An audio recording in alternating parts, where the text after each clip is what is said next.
Guys, welcome back to my channel, and this is part 2 of CVS infection. Or sorry, it's not CVS infection, infective endocarditis का second part है. So we are starting with the agents causing the infective endocarditis. सबसे पहले कौन कौन से agent होते हैं जो कि इन्फेक्टिव एंडोकार्डाइटिस कॉज कर सकते हैं. पहला है स्टेफाइलोकोकल इंडोकार्डाइटिस. स्टेफाइलोकोकल इंडोकार्डाइटिस ये मोस्ट कॉमन कॉज होता है जो कि इन्फेक्टिव एंडोकार्डाइटिस करा रहा है. कौन कौन है most common cause? It's staphylococcal endocarditis. इसका वेजिटेशन जो होगा ना, देखोगे कि अगर स्टेफाइलोकोका अगर करा रहा है तुमको इन्फेक्शंस, तो वो जो वेजिटेशन बनाता है ना वो बहुत ही बड़ा होता है. और इसमें इम्बोलाई जो होता है ना, इम्बोलाई के चांसेस भी हाई है. जाहिर है अगर वेजिटेशन बहुत बड़ा है तो इम्बोलाई होने के चांसेस ज़्यादा होंगे. तो ये क्या करेगा, अगर मान लो कि तुम्हारे ब्रेन में चला गया, ठीक है, सेरेब्रोवैस्कुलर इम्बोलाई अगर ये कॉज करा दिया तो फिर ये स्ट्रोक भी करा सकता है. देख रहे हो तुम इसकी बदमाशी. एक तो सर ये जो है ये मोस्ट कॉमन कॉज है, ऊपर से ये वेजिटेशन बहुत बड़ा है तो इम्बोलाई का चांसेस भी बहुत ज़्यादा हो रहा है.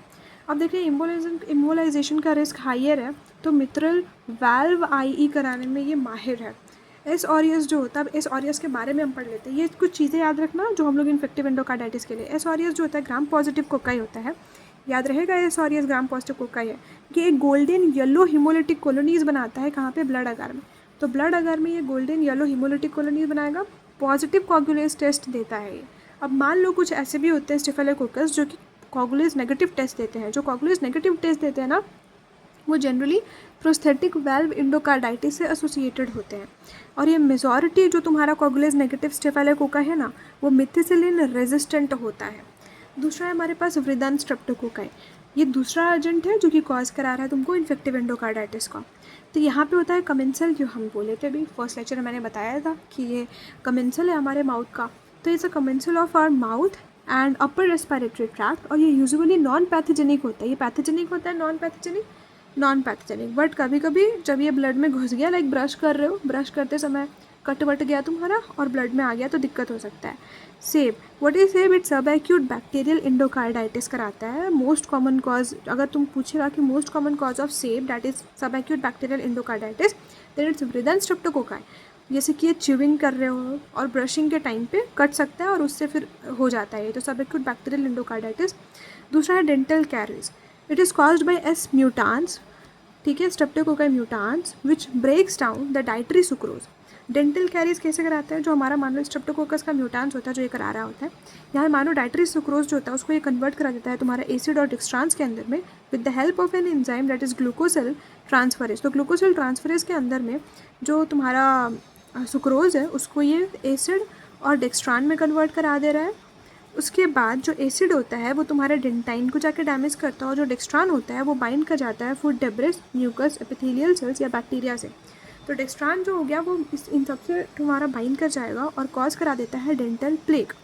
अगर कैंसर पेशेंट्स की बात कर रहे हैं तो अगर प्रोलॉन्ग बैक्टीरिया हो रहा है न्यूट्रोपिनिक पेशेंट्स में अंडरगोइंग कैंसर कीमोथेरेपी, इन कैंसर पेशेंट्स प्रोलॉन्ग्ड बैक्टीरिया, अगर प्रोलॉन्ग्ड बैक्टीरिया हो रहा है इन न्यूट्रोपिनिक पेशेंट्स अंडरगोइंग कैंसर कीमोथेरेपी, तो कैंसर पेशेंट्स में भी देखने को मिलता है ये प्रोलॉन्ग्ड बैक्टीरिया देखने को मिलता है. किसमें? न्यूट्रोपिनिक पेशेंट्स में जिसमें कैंसर कीमोथेरेपी चल रहा है. तो वो न्यूट्रोपिनिक ही तो होता है ना बेचारा यार, इम्यूनो कॉम्प्रोमाइज्ड पेशेंट ही तो है वो. तो उसमें प्रोलॉन्ग बैक्टीरिया देखने को मिल सकता है. कौन करा रहा है? वृदान स्ट्रेप्टोकोकाई ही करा रहा है. तीसरा है कि S milleri group include streptococcus intermedius and streptococcus anginosus and streptococcus constellatus produces suppurative infections particularly brain abscess और इम्पाइमा. तो ये लोग सप्यूरेटिव इन्फेक्शंस, मैंने पहले बताया, फर्स्ट जब बता रखा है सप्यूरेटिव इन्फेक्शन का मतलब, तो सप्यूरेटिव इन्फेक्शन करा सकता है. पर्टिकुलरली ये लोग ब्रेन एब्सेस और इम्पाइमा कराता है. ठीक है. दूसरा है हमारे पास, अब लैब डायग्नोसिस की बात करेंगे तो ग्राम स्टेन. लैब डायग्नोसिस कैसे करेंगे? अगर मान लो ग्राम स्टेनिंग कर रहे हो तो वृदान स्ट्रेप्टोकोकाई कैसा मिलेगा तुमको? ग्राम पॉजिटिव है. वृदान स्ट्रेप्टोकोकाई भी, और हमने पढ़े स्टेफिलोकोकाई पढ़ा था, वो भी हमारा ग्राम पॉजिटिव ही था. ये एक लॉन्ग चेन में अरेंज्ड होता है. ये minute alpha haemolytic green colour colonies बनाता है ब्लड अगार पे. वो जो स्टेफिलोकोकाई था वो कौन सा कलर कॉलोनी बना रहा था? गोल्डन येलो का हिमोलिटिक कॉलोनी बना रहा था ब्लड अगार पे. ये तुम्हारा green alpha haemolytic green colour का कॉलोनी बना रहा होता है. ठीक है. जो वृदांस है ना, वृदांस का मतलब ही ग्रीन होता है, तो ग्रीन कलर का कॉलोनी बना रहा है. दूसरा है कि can be differentiated from Streptococcus pneumonia which is also haemolytic. अब बोलोगे कि भैया ये भी अल्फ़ा हिमोलिटिक है और जो हमारा स्ट्रेप्टोकोकस निमोनिया है वो भी अल्फा हिमोलिटिक है। तो इनको हम लोग डिफ्रेंशिएट कैसे करते हैं? तो डिफ्रेंशिएट करते हैं हम लोग कैसे कि जो हमारे पास डिफ्रेंशिएट करते हैं हम लोग by a number of test, जैसे कि resistant such as resistant to optochin and insoluble in bile. जो हमारा है, हमारा वाला जो बंदा है ना, कहाँ गया हमारा बंदा स्ट्रेप्टोकोकस निमोनिया, वो हम लोग ऑप्टोसिन के बेसिस पे करते हैं और बाइल के बेसिस पे करते हैं। तो इसमें क्या होता है कि ये रेजिस्टेंट होता है ऑप्टोसिन से और इनसॉल्युबल होता है बाइल में। याद रख लो कि कैसे हम लोग डिफ्रेंशिएट कर रहे हैं स्ट्रेप्टोकोकस निमोनिया से, किसको? स्ट्रेप्टोकोकस वृद्धांस को, कि ये जो होता है वो रेजिस्टेंट होता है ऑप्टोसिन से और इनसॉल्युबल होता है बाइल में। ठीक है, तो insoluble in bile and resistant to optochin, ये याद रखना। Accurate species identification is made by automated method, जैसे कि माल्डिटॉफ हो गया, उसके थ्रू हो सकता है कि एक्यूरेट स्पीसीज आइडेंटिफिकेशन किया जा सकता है। ट्रीटमेंट के लिए हमारा जो मोस्ट स्ट्रेन जो कि ससेप्टेबल होता है पेनिसिलिन से, हमने पहले भी पढ़ रखा था, मैंने इसका शॉर्ट में तेरे को बता रखा था कि क्या होता है। तो उसमें तुम्हें मैंने बताया था दोस्तों कि पेनिसिलिन के लिए ज़्यादा है।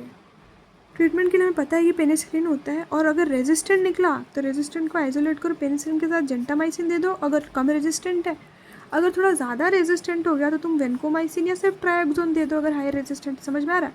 पेनिसिलिन तो देना ही है बेटा अगर वृद्धांत स्ट्रेप्टोकोकाई कॉज कर रहा है तो। अगर लेकिन रेजिस्टेंट मिल रहा है तो जेंटामाइसिन दे दो। अगर बहुत ज़्यादा रेजिस्टेंट मिल रहा है तो तुम वेनकोमाइसिन या सिर्फ ट्रायोक्सोन के साथ दे सकती हो।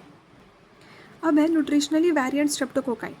न्यूट्रिशनली वेरिएंट स्ट्रेप्टोकोकाई का एग्जांपल है जैसे कि एबायोट्रोफिया और ग्रैनुलोटिकाटेला स्पीसीज़। ठीक है, तो आखिर इनको न्यूट्रिशनली वेरिएंट स्पीसीज़ क्यों कहते हैं?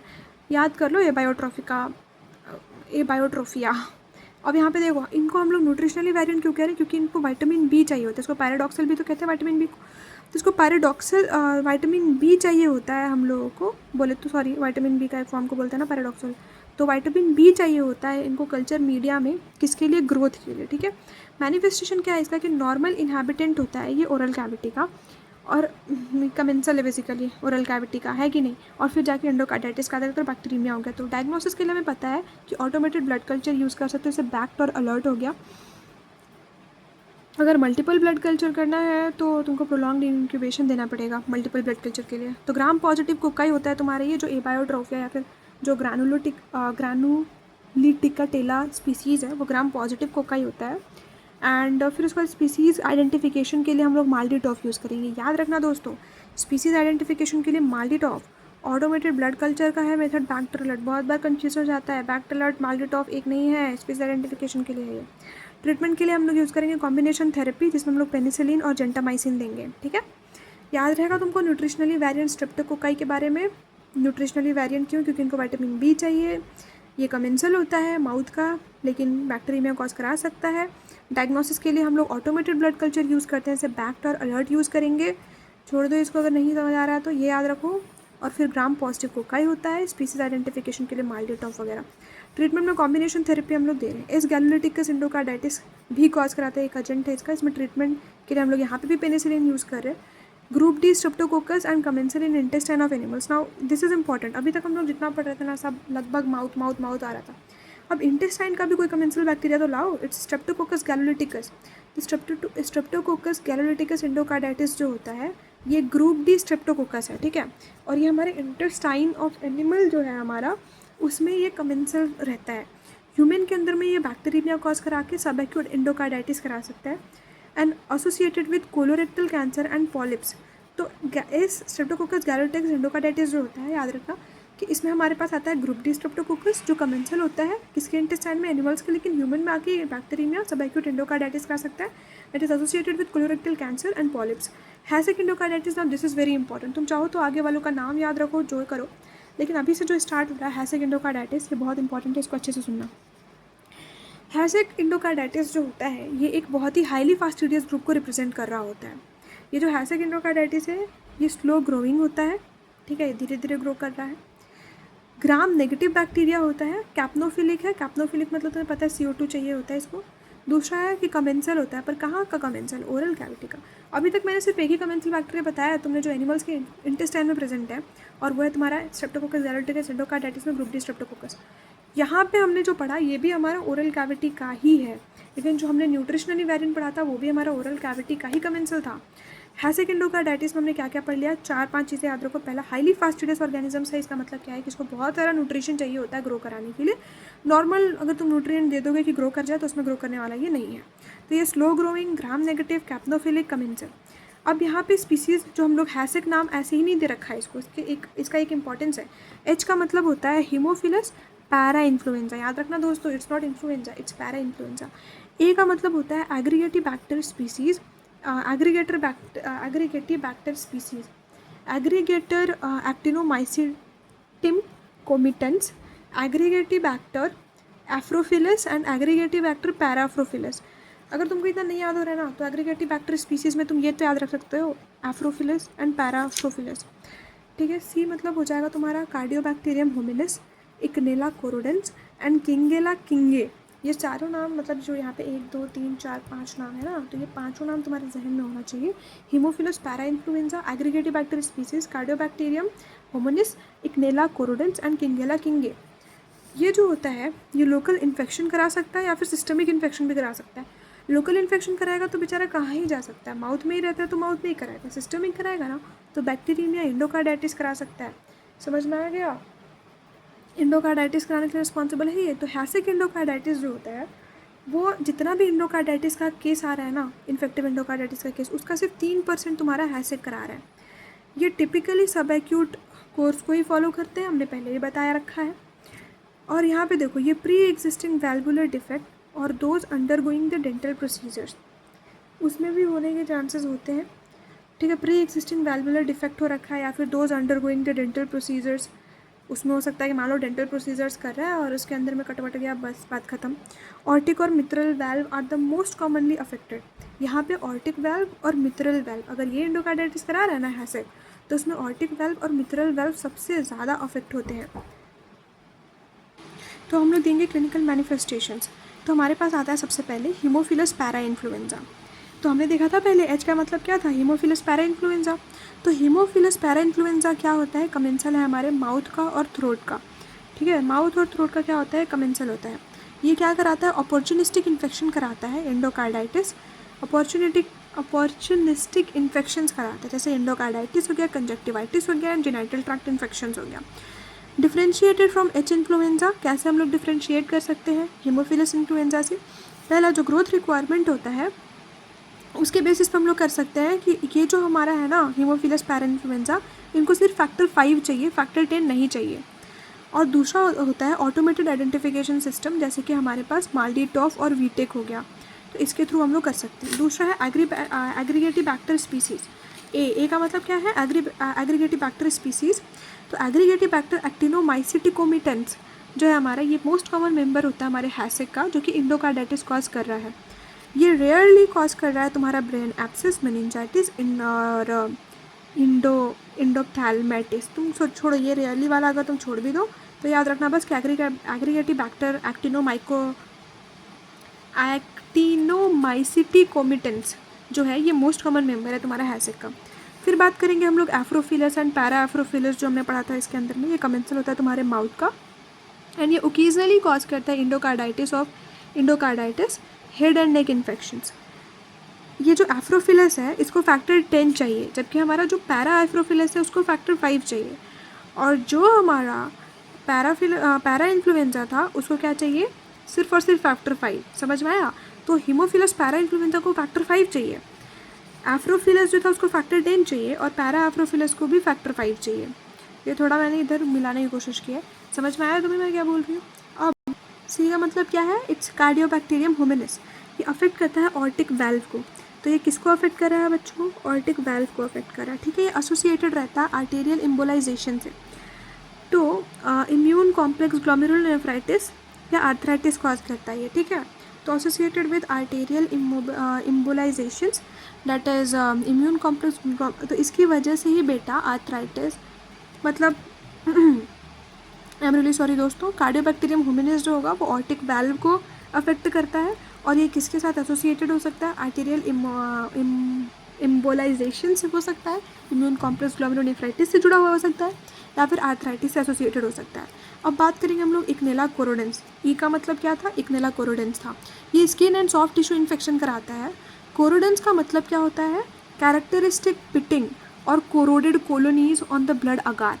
तो यहाँ पे जैसे कि हम लोग वृदांश पढ़ रहे थे ना, तो वृदांश का मतलब ग्रीन था, वैसे यहाँ पे जो कोरोडेंस है ना, कोरोडेंस का मतलब है कोरोडेड कॉलोनीज जो तुमको ब्लड अगार पे मिल रहा है उसके बारे में बता रहा है। फिर हमारे हासेक के जो हमारा आखिरी वाला था, it's Kingella kingae. In addition to endocarditis ये इन्फेक्शंस कॉज करता है किसका, बोन्स का, जॉइंट्स का और टेंडन्स का। तो in addition to the endocarditis के साथ साथ it also causes infections of bones, joints और टेंडन। तो किंगेला किंगे का इतना याद रखना कि ये बोन्स, जॉइंट्स और टेंडन का इन्फेक्शन कॉज करता है। लैबोरेटरी डायग्नोसिस में कल्चर अगर हम लोग देंगे तो blood culture are perform on automated system, जैसे कि बैक्ट और अलर्ट हो गया। तो इसको हम लोग जो ब्लड कल्चर होता है इसको हम लोग परफॉर्म करते हैं ऑटोमेटेड सिस्टम में, जैसे कि हमारे पास बैक्ट और अलर्ट होता है ना, तो इसमें हम लोग करते हैं। Now as they are highly fastidious, समझ में आया तुम्हें? लेबोरेटरी डायग्नोसिस किस चीज़ का, हैसिक ऑर्गेनिज्म का। कहाँ पे ब्लड कल्चर कहाँ पे परफॉर्म करते हैं, ऑटोमेटेड सिस्टम में, जैसे बैक्ट और अलर्ट हो गया। फिर उसके बाद as they are highly fastidious होते हैं तो इनको मल्टीपल ब्लड कल्चर चाहिए होता है और प्रोलॉन्ग इंक्यूबेशन पीरियड चाहिए होता है अराउंड 1 वीक तक। समझ में आया? ये ऐसे वैसे न्यूट्रिएंट्स पे ग्रो नहीं करेंगे, इनको तुम मल्टीपल ब्लड कल्चर में करो और प्रोलॉन्ग इंक्यूबेशन पीरियड तक रखो अराउंड 1 वीक। दे आर कैप्नोफिलिक और ग्रोथ ऑप्टिमम होता है in the presence of 5 to 10% CO2। ये जो हम लोग स्टार्टिंग में ही बता रखा था मैंने कि ये कैप्नोफिलिक होते हैं, मतलब कार्बन डाइऑक्साइड इनको चाहिए होता है जिंदा रहने के लिए, तो 5 से 10% CO2 इनको चाहिए होता है ऑप्टिमम ग्रोथ के लिए। आइडेंटिफिकेशन हमें पता है कि माल्टीटॉप से कर सकते हो या वीटेक भी होता है, उससे भी कर सकते हो। मॉलिक्यूलर मेथड अगर हो गया तो ये simultaneous detection of HACEK members from the clinical specimen is possible by performing. तो अगर तुम साइमल्टेनियसली डिटेक्ट करना चाह रहे हो हैसिक मेंबर्स को तो मॉलिक्यूलर मेथड के थ्रू आइडेंटिफाई कर सकते हो। Broad range bacterial PCR targeting the 16S rRNA gene followed by sequencing. And दूसरा हमारे पास मल्टीप्लेक्स PCR और मल्टीप्लेक्स रियल टाइम PCR। या तो तुम ब्रॉड रेंज बैक्टीरियल PCR तुम यूज़ कर लो जो कि टारगेट कर रहा है, मतलब हमने पढ़ा था ना PCR क्या है। PCR तुमको नंबर नहीं बताएगा कि इतने नंबर हैं उतने नंबर, ऐसा कुछ नहीं बताता। PCR तुम्हें बस बताता है जीन्स के बारे में, DNA के बारे में, मतलब जीन्स के बारे में बताता है। जैसे RNA वारने हो गया तो ये किसको टारगेट करा, 16S rRNA को बताएगा। या फिर तुम मल्टीप्लेक्स PCR या रियल टाइम PCR भी यूज़ कर सकते हो। ट्रीटमेंट के लिए प्रोग्नोसिस अच्छा होता है। प्रोग्नोसिस मतलब अगर हैसिक ऑर्गेनिज्म इंडोकार्डाइटिस है फिर कुछ भी करा रहा है तो उसका प्रोग्नोसिस ठीक है। मतलब प्रोग्नोसिस का मतलब क्या है कि आगे चल के ठीक होने की संभावना जो है काफ़ी ठीक ही होती है, मतलब ठीक हो जाएगा इंसान। इसमें हम लोग यूज़ करते हैं सेफ्ट्रायक्सोन। तो याद रखना अगर हैसिक करा रहा है उसके लिए तुम क्या दोगी, सेफ्ट्रायक्सोन दोगी। वृदांश कराता तो क्या देती तुम बताओ, पेनिसिलिन देती ना। अगर रेजिस्टेंस होता तो जेंटामाइसिन, अगर और ज़्यादा रेजिस्टेंस होता तो वैनकोमाइसिन ऐड करा देती। उसी तरीके से और सेफ्ट्रायक्सोन था ना। अब यहाँ पे देखो हम लोग यहाँ पे ट्रीटमेंट में सेफ्ट्रायक्सोन यूज़ कर रहे हैं 2 ग्राम per day. Drug of choice है हमारा, ठीक है, ceftriaxone for most of the HACEK organism except Eikenella corrodens. Eikenella corrodens जो कोरोडेड कॉलोनीज बना रहा था हमारा अगार पे, ब्लड अगार पे, तो वही जो इक्नेला कोरोडेंस है उसमें हम लोग सेफ्ट्रायक्सोन यूज़ नहीं करेंगे, जहाँ बाकी सब में हम लोग सेफ्ट्रायक्सोन यूज़ करेंगे। तो इक्नेला कोरोडेंस में हम लोग क्या यूज़ करेंगे, एम्पिसिलिन यूज़ करेंगे, ठीक है। अब क्विनोलोन्स होता है which is given if strain is a beta lactamase producer. Quinolones हम लोग कब देंगे, जब हम लोग वो स्ट्रेन अगर बीटा लैक्टमेज को प्रोड्यूस कर रहे हैं तो हम लोग उसको क्विनोलोन्स दे सकते हैं। तो क्विनोलोन्स कब देंगे, जब बीटा लैक्टमेज प्रोड्यूसर्स होगा। ड्यूरेशन ऑफ ट्रीटमेंट क्या होता है, एंटीबायोटिक्स हम लोग देते हैं। Antibiotics are given for 4 weeks for native valve endocarditis and 6 week for prosthetic valve endocarditis। तो एंटीबायोटिक्स हम लोग 4 वीक के लिए देते हैं for native valve endocarditis and 6 week के लिए देते हैं फॉर प्रोस्थेटिक वाल्व एंडोकार्डाइटिस। तो अगर हमारे को प्रोस्थेटिक वाल्व एंडोकार्डाइटिस हो रखा है तो हम 6 वीक के लिए एंटीबायोटिक देंगे। अगर मेरे को नेटिव वाल्व एंडोकार्डाइटिस हो रखा है तो हम लोग 4 वीक के लिए देंगे, ठीक है।